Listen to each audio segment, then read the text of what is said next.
हुमायूं कबीर पर भड़के शंकराचार्य स्वामी अविमुक्तेश्वरानंद सरस्वती, दी कड़ी चेतावनी। बाबर के समय में हम लोग असावधान थे तो बाबर सफल हो गया। अब वो परिस्थिति नहीं है, इसलिए अब बाबर से जो जुड़ेगा अब उसकी दूसरी गति होगी।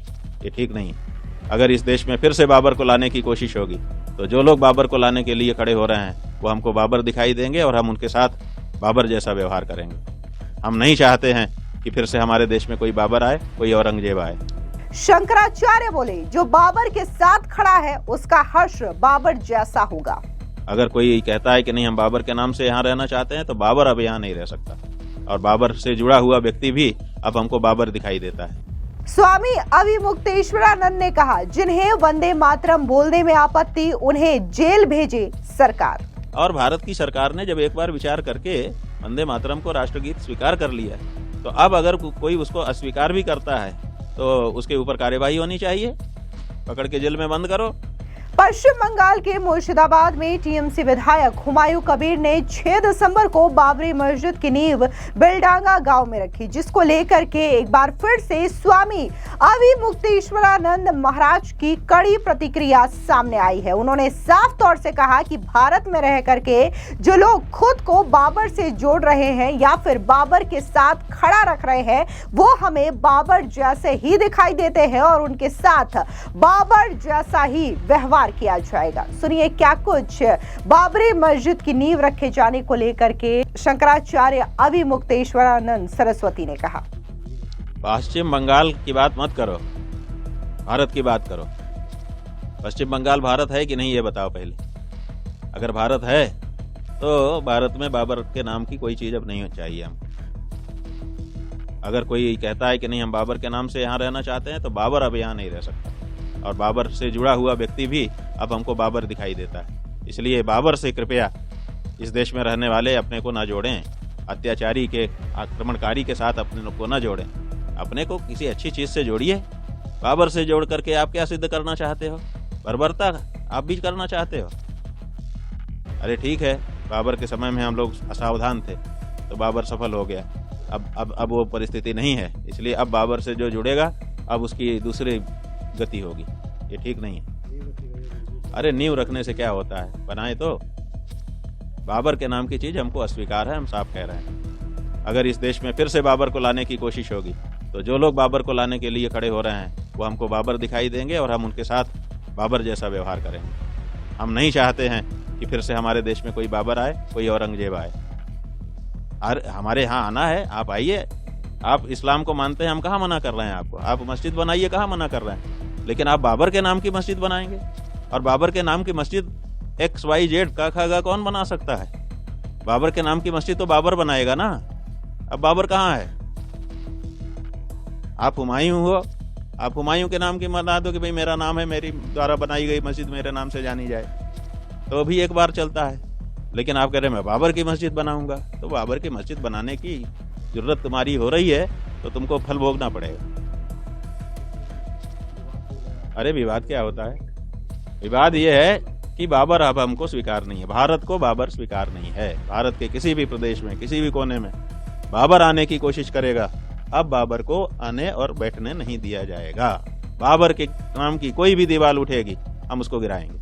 आपको बता दें कि मुर्शिदाबाद में 6 दिसंबर को टीएमसी के निलंबित विधायक हुमायूं कबीर द्वारा बाबरी स्टाइल मस्जिद का शिलान्यास करने के बाद पूरे देश में राजनीतिक और धार्मिक बहस छिड़ गई है। हालांकि मुर्शिदाबाद में बाबरी मस्जिद की नींव रखे जाने के बाद भव्य राम मंदिर बनाने का ऐलान भी बीजेपी नेता संजय पोयरा की ओर से किया गया है, जिसको लेकर के जगह जगह पश्चिम बंगाल में पोस्टर्स भी लगवाए गए हैं। लेकिन अब इस मामले को लेकर के जिस तरीके से स्वामी अविमुक्तेश्वरानंद सरस्वती का ये बड़ा बयान सामने आया, जहां पर उन्होंने स्पष्ट तौर से ये चेतावनी दी है कि जो लोग बाबर के साथ खुद को रख रहे हैं उनका हाल भी बाबर जैसा ही होगा। वहीं आपको बता दें कि पिछले दिनों संसद में वंदे मातरम को लेकर के चर्चा हुई थी। इस पर भी स्वामी अविमुक्तेश्वरानंद सरस्वती ने अपनी प्रतिक्रिया जाहिर करते हुए कहा कि जिन्हें वंदे मातरम कहने में आपत्ति है, सरकार उनके खिलाफ एक्शन ले और उन्हें पकड़ करके जेल में बंद कर दे। सुनिए क्या कुछ वंदे मातरम पर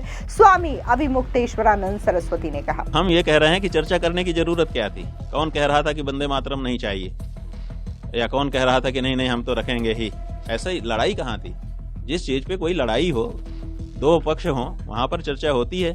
यहाँ तो ऐसा कोई पक्ष ही नहीं है, सब लोग वंदे मातरम कह रहे हैं। और भारत की सरकार ने जब एक बार विचार करके वंदे मातरम को राष्ट्रगीत स्वीकार कर लिया, तो अब अगर कोई उसको अस्वीकार भी करता है तो उसके ऊपर कार्यवाही होनी चाहिए। पकड़ के जेल में बंद करो कि भारत में रहना है तो भारत की जो स्वीकृत चीजें हैं उसको स्वीकार करना पड़े।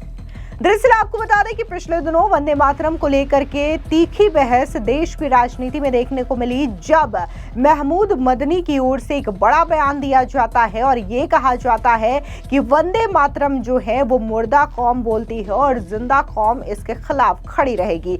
इसके बाद कड़ी आपत्ति का सिलसिला देखने को मिला। लोगों ने कहा कि जब देश में रहना है तो वंदे मातरम कहना ही होगा, और इसको लेकर के बाकायदा वंदे मातरम के 150 वर्ष होने पर संसद में चर्चा की गई, जहां पर प्रधानमंत्री नरेंद्र मोदी ने यह बताया कि कैसे नेहरू से लेकर के कांग्रेस की जो शीर्ष नेतृत्व है वो वंदे मातरम से नफरत करती आई है। और शायद यही वजह रही कि जब वंदे मातरम को लेकर के सदन में चर्चा की जा रही थी, तब वहां पर न तो प्रियंका गांधी मौजूद थी और न ही लोकसभा में नेता प्रतिपक्ष राहुल गांधी मौजूद थे। वहीं दूसरी ओर आपको बता दें कि यूनेस्को ने दिवाली को अमूर्त विश्व धरोहर घोषित किया है, जिसको लेकर के भी शंकराचार्य अभिमुक्तेश्वरानंद महाराज का बयान सामने आया। उन्होंने कहा कि हमारी दिवाली तो देश भर में प्रसिद्ध है, यूनेस्को क्या चीज है। सुनिए क्या कुछ उन्होंने कहा। इससे आप तर गए, इससे भारत का क्या फायदा हो गया?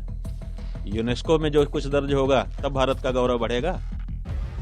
ये जो प्रवृत्ति है ये भारत के सम्मान के विपरीत है, ऐसा हम मानते हैं। आप दर्ज करो किसी चीज को पूरे विश्व का, तब उसका गौरव बढ़े तो हम समझें कि भारत ने ये दर्ज कर लिया। भारत की चीज दूसरी जगह दर्ज हो रही है, भारत खुश हो रहा है। बेगानी शादी में अब्दुल्ला दीवाना हो रहा है बिना मतलब। अरे हमारी जो दिवाली है वो देवलोक तक प्रसिद्ध है। हम जब दिवाली कार्तिक के कृष्ण पक्ष की अमावस्या को मनाते हैं तो देवलोक में लोग देखते हैं हमारे दीवों की लौ को।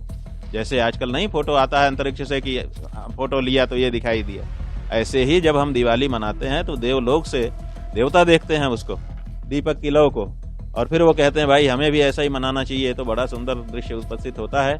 तो देखिए कार्तिक की पूर्णिमा को फिर देवता दीपावली मनाते हैं कि नहीं मनाते?